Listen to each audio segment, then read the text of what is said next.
세계 최고 두뇌 최대 부호 성공 집단을 탄생시키는 유대 솔로몬 탈무드 제38장 유대 부자 철학 78대 22 기회를 포착한다.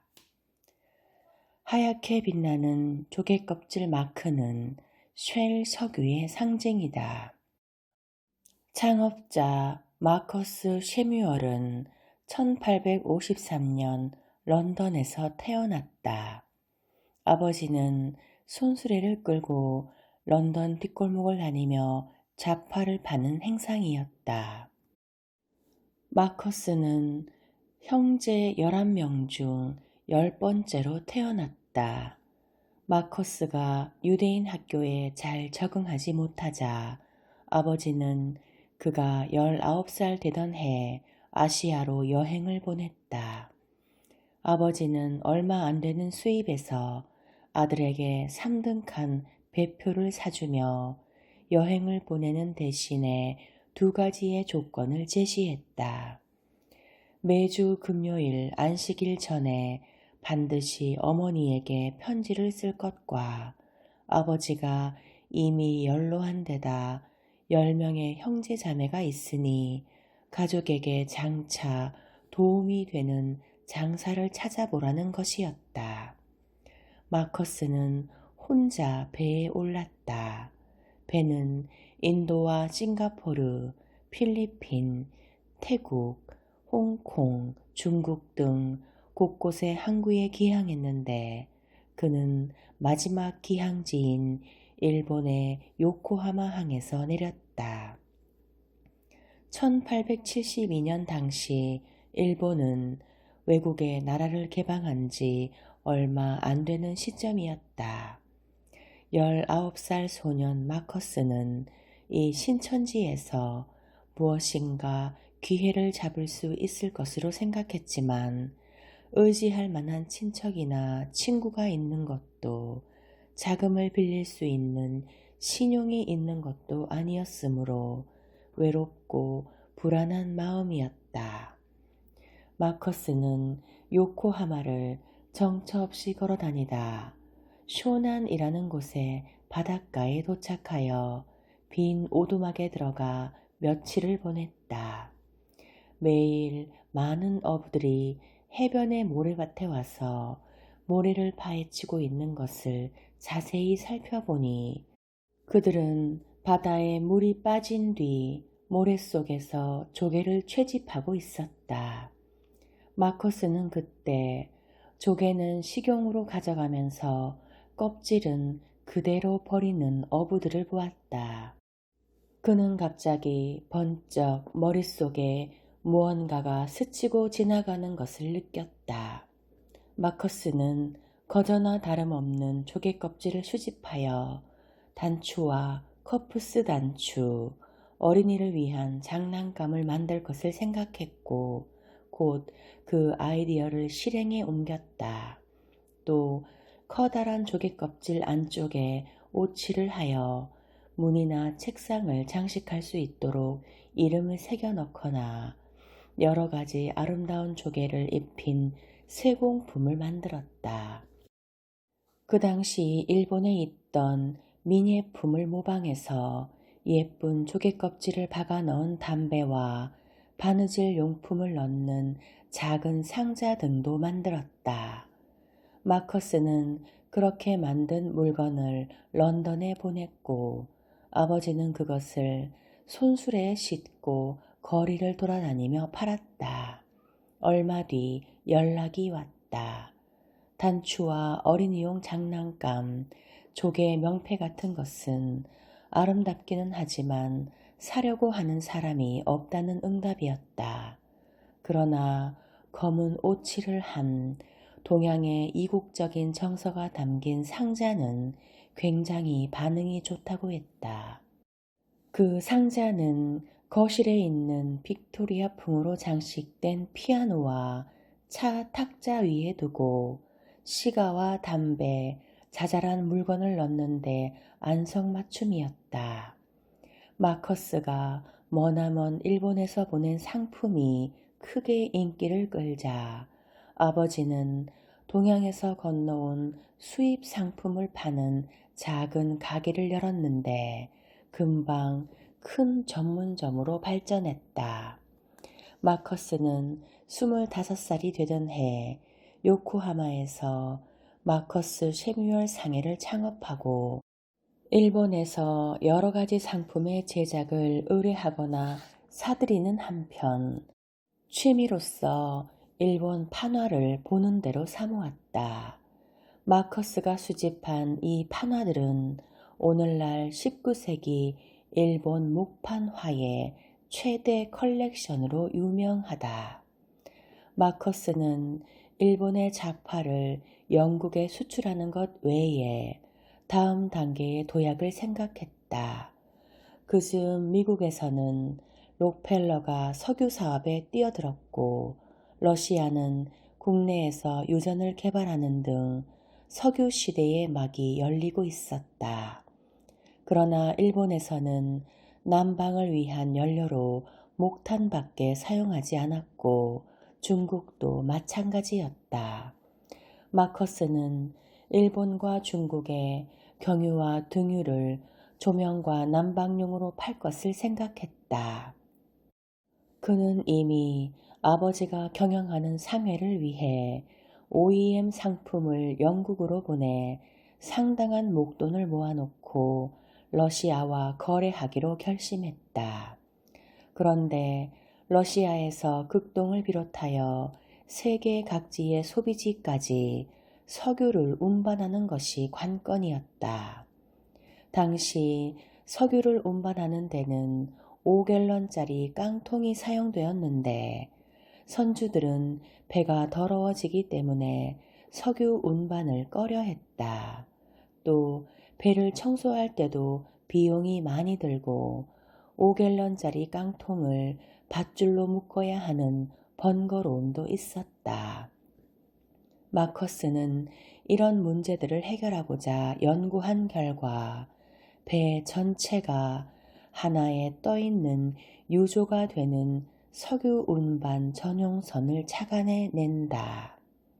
즉시 마커스는 조선 전문가에게 의뢰하여 설계도를 그리게 한 뒤 영국의 조선소에 발주하니 마침내 세계 최초의 유조선이 건조되었다.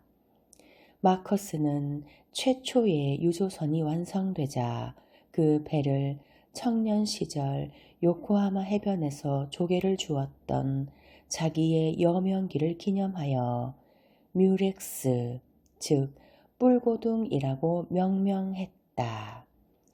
유조선 제1호는 처음 우려했던 것처럼 화재가 발생하지도 않았고 별다른 사고도 없이 기름을 가득 싣고 전 세계를 순조롭게 항해했다.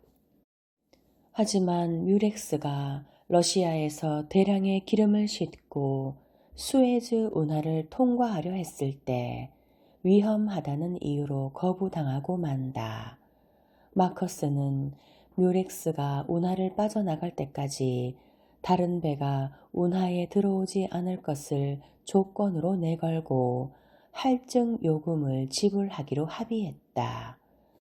석유로 마커스가 기대 이상의 성공을 거두게 된 것은 시대가 석유를 필요로 하게 되었기 때문이기도 했지만 그에게 선견지명이 있었기 때문이었다. 새로운 시대가 미소를 보냈던 것이다.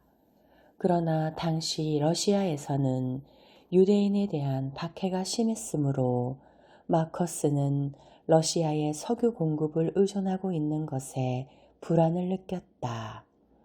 또 러시아 정부는 러시아 원산의 석유를 외국 배가 운반하는 것을 금지하려는 움직임을 보이고 있었다. 당시 인도네시아에서는 이미 소규모 유전이 가동되고 있었으므로 그는 인도네시아의 유전 개발에 투자했다. 그러나 좀처럼 석유가 나오지 않아 애를 태우다가 가까스로 석유가 솟아나는 유전을 찾아냈다. 마커스가 발굴한 유정은 인도네시아에서 생산량이 가장 많은 곳이었다. 그는 뮤렉스가 성공한 것에 힘입어 8척의 유조선을 잇따라 발주 건조했으며 이 배들은 세계 최초이자 최대 유조 선단이 되었다. 뒤이어 마커스는 1897년 쉘 무역 운송 회사를 설립했다. 마커스에 의해 세계 최초의 유조선 산업이 출현한 것이다.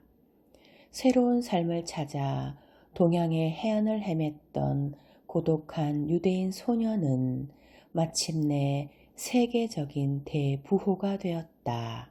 마커스는 유럽과 아시아의 석유 시장을 석권하여 석유의 나폴레옹 또는 유럽의 록펠러로 불리게 되었다.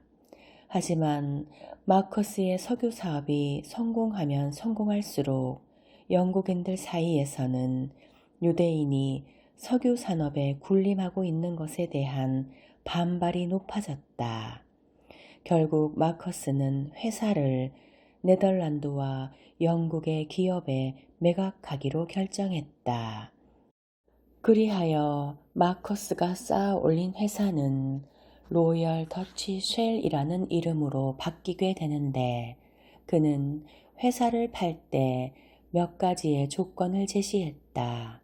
그 하나는 소수주주라 하더라도 반드시 마커스의 혈통을 이은 사람을 임원에 앉히고 또 하나는 사업 발상의 역사적 상징으로 조개껍질 마크를 영원히 사용해야 한다는 것이었다.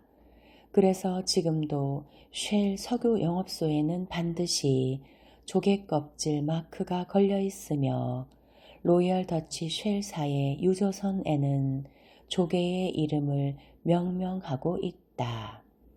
영국으로 돌아간 마커스는 그 명성이 널리 알려져 1902년 런던 시장이 되었다.